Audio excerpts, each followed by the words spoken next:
Hai guys, kembali lagi bersama gue, Wawan Aha Jos. Kali ini gue akan review anime yang berjudul Oshinoko episode 6. Cerita pun berlanjut setelah pemutaran perdana musim terakhir acara Kana. Dia pun terus melacak komentar orang-orang di medsos tentang penampilannya yang menarik.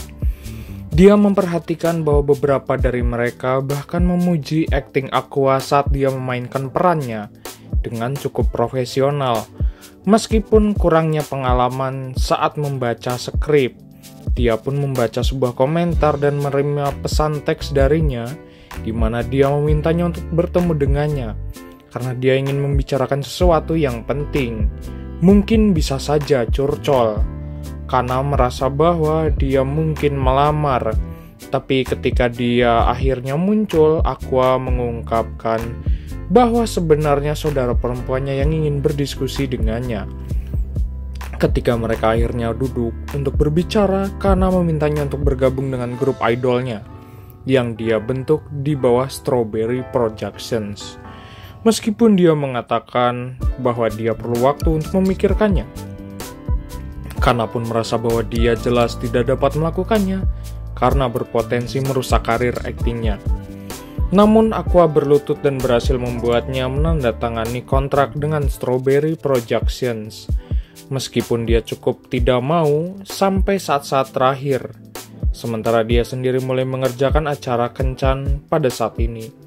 Ternyata Kaburagi berhasil meyakinkan dia untuk itu dengan janji bahwa dia akan mengungkapkan rahasia tentang kehidupan kencan Ai Hoshino setelah syuting selesai. Aqua merasa bahwa ini berpotensi membantunya melacak babehnya dan mengungkap misteri seputar kematian mamahnya.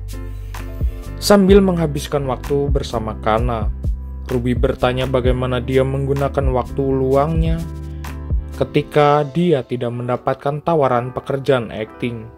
Kana tahu bahwa Ruby hanya bosan dan menyarankannya untuk belajar sesuatu karena itu mungkin akan membantunya masuk ke perguruan tinggi yang bagus. Dia kemudian menjelaskan bahwa grup idol biasanya melakukan pertunjukan di mana mereka bernyanyi dan menari di klub atau kadang-kadang mengambil pekerjaan terkait media juga. Tetapi karena mereka bahkan belum memikirkan nama untuk grup mereka dan tidak memiliki lagu apapun sampai sekarang, mereka tidak dapat melakukan apapun untuk saat ini. Ruby kemudian menunjukkan bahwa mereka masih belum memiliki nama karena sifat keras kepala Kana dan fakta bahwa dia terus membuat segalanya menjadi sangat sulit. Ternyata Kana sebenarnya tidak mau karena dia merasa malu menamai grup idolnya tanpa rekam jejak. Maka saat itulah ada seseorang memasuki ruangan dengan kamera. Dia pun menjelaskan bahwa idol sebelumnya membagikan brosur untuk konser mereka sendiri. Ketika mereka akan memulai grup mereka untuk perlahan-lahan mendapatkan beberapa penggemar. Tetapi di dunia modern banyak hal berubah dan dia berasa bahwa Ruby dan Kana harus mendapatkan popularitas melalui medsos.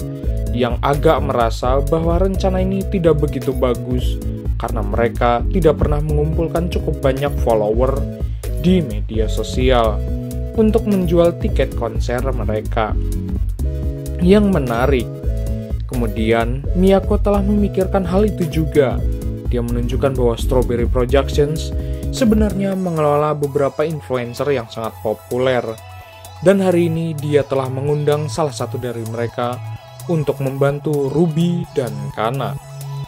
Saat itulah seorang binaragawan pria bertopeng kopet masuk ke ruangan, dan Ruby mengenalnya sebagai Pion. Dia pun adalah seorang pelatih kekuatan massal YouTuber.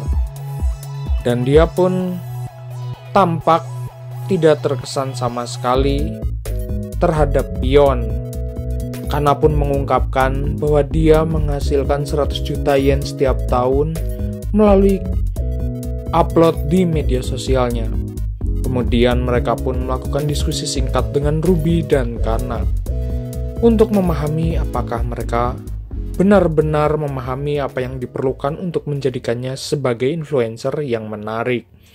Dia mengizinkan duo tersebut untuk memanfaatkan follower dari saluran YouTube-nya melalui kolaborasi yang diungkapkan oleh Ruby dan Kana. Setelah tantangan yang sulit, ketika Pion akhirnya menanyakan nama grup idol mereka, Kana memberitahu Ruby bahwa dia dapat memilih nama apapun yang dia suka. Menariknya, Ruby memutuskan bahwa mereka harus dipanggil Bikomichi, sementara Ruby dan Kana sedang bekerja keras untuk mendirikan grup idol mereka.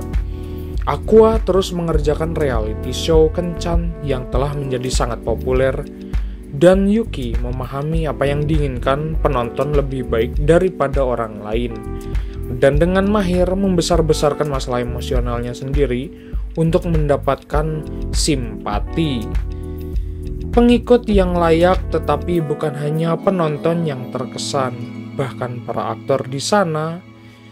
Ada sebuah acara yang bekerja dengannya kagum dengan kecerdasan emosionalnya dan kemampuannya secara cerdik menggunakan konflik batin emosionalnya sebagai alat untuk dukungan. Partner Aqua mengamati semua orang dengan cermat, perlahan-lahan belajar seperti apa yang mereka pikirkan di antara aktor. Akane adalah yang paling kewalahan dan gagal meninggalkan dampak apapun pada kenyataannya. Sebagian besar penonton bahkan tidak menyadarinya, dan secara perlahan seluruh fokus dari serial tersebut lebih miring dan condong ke hubungan antara Yuki dan Nobuyuki. Mereka sangat pintar di depan kamera dan tahu bagaimana membawa diri mereka memungkinkan mereka untuk menjadi populer setiap hari, dan Akane merasa bahwa bagaimana dia semakin tertinggal sementara babehnya sama sekali tidak senang dengan kemajuan karirnya. Dan dia pun mendengar dia mengeluh kepada manajernya. Dia sudah bekerja keras tapi tidak tahu apa lagi yang bisa dia lakukan untuk mendapatkan perhatian di acara tersebut. Dia pun mulai semakin dekat dengan Kanggo. Suatu hari, ketika dia bergaul dengannya, Yuki meminta Kanggo untuk ikut dengannya, sebagai dia secara alami dan merasa perlu untuk menjadi pusat perhatian. Setiap hal tersebut mendorong Akane ke tepi yang merasa tidak terlihat. Sejauh ini dia pun memutuskan untuk menghentikan Yuki. Tetapi saat dia bergegas ke arahnya untuk meraih lengan Kanggo, dia secara tidak sengaja memotong wajah Yuki. Mereka melihat ini sebagai ekspresi kebencian dan rasa tidak aman di masa lalu. Komentar di sosmed pun oleh karena itu benar-benar penuh kebencian secara alami. Akane pun membaca sebanyak yang dia bisa dan sangat terpengaruh olehnya.